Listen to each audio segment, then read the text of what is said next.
政論圈有一個好有趣嘅論述嘅，海外嗰邊呢，就係美國贏馬了啦，咁國內呢邊就係話美國佬輸咗嘅，原因就係話喺中東地區冇地緣政治話語權。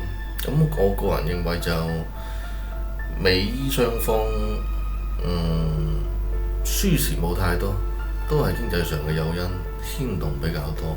Switzerland, where he had been scheduled to lead a fresh round of talks with Iran. 即係無可否認嘅一點就係，無論海外政論圈佢點樣宣揚美國贏馬了咧，美國今次喺經濟任務為由，以經濟上嚟講係有啲揸拿嘅，但係喺地緣政治嘅維度嚟講，佢中東地區美國佬基本上係唔會再有太大嘅一個地緣政治話語權係。Managing logistical issues in the negotiations. The statement. Hello， 我係 Nicholas。咁今日嚟講，我想講個 topic 就係關於一單國際新聞。嗱咁美國嘅 Donald Trump 佢咪簽署咗同伊朗嘅一個 memo 嘅，其中啲信息佢咧就透露，伊朗咧單方面承認話永久終止所有戰線嘅軍事行動啦，並且咧就話唔會再獲取或者研發核武器嘅，並且喺國際監督下咧要稀釋現有嘅嗰啲濃縮鈾嘅嗰啲庫存，同埋要重新開放貨源護持海峽，並承諾60日內嗰個航行海上嗰個通行嘅安全。咁美國單方面咧又承諾立即解除對伊朗嘅封鎖咧，又係跟住個協議中咧就要喺達成後咧就30日內喺伊朗周邊要全面撤軍啦。咁最終協議達成之後咧就話要終止國內制裁或者解凍伊朗嘅資產。跟住或者咧以區域嘅伙伴合作設立3000億嘅伊朗重建計劃啦。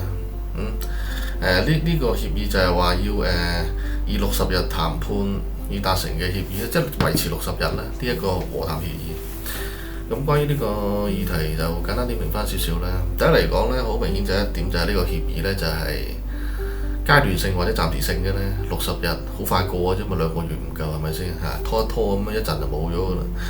咁第二點嚟講咧，就而家關於呢一個和談協議，海外政論圈同國內政論圈係產生咗分歧嘅。咁美國海外嗰邊嘅政論圈嘅前輩佢哋就話美國贏馬了啦，因為美國嚟講咧，由錢就攞咗話語權就攞咗，兩個有因分析嘅。美國嗰邊嘅派系佢哋嘅分析就係話，而家美國佬每日係事實係的確係咁樣嘅，美國喺伊朗嗰邊不斷咁偷油運油，明面上話運油其實就偷油啫嘛。美國啊，每時每刻每日都喺伊朗嗰度偷油就呢個係第一個經濟誘因。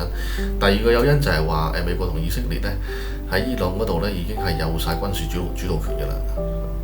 邊想扶邊個派系就扶邊個派系上去，想懟冧佢就懟冧佢。所以嚟講，基本上伊朗嘅權力架構基本上係滲透晒，冇得玩嘅。呢個就係美國或者係海外政論圈好多前輩佢哋嘅論述啦。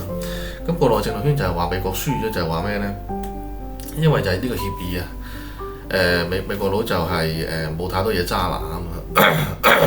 咁我就各自論述我都buy 啦。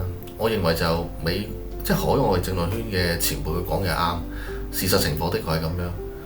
經濟上嘅揸拿，美國佬係攞盡晒嘅，係明面上傾咩協議都好，佢係不斷咁偷油，就齋偷油都贏咗啦。係第二點嚟講，過咁多個月搞嘅美伊衝突，美國喺壓榨全球嗰個石油貿易體系或者係金融市場嘅遊走嚟講，已經佢喺經濟上已經有好多着數㗎啦，係。但係國內政論圈佢哋嗰一點我都 buy，就係中東地區關於地緣政治話語權，美國佢係慢慢式微啦。對於軍事主導權或者地緣話語權嚟講，係你簽得呢個協議，無論你認唔認都好，其實已經輸咗啦。係你有種你美國佬就好似過往咁樣明唱，係咪先？所以多我就唔講啦。想收金組織參與我同粉絲歡迎加入我個組織。呢期先到呢度啦，我哋下期再見。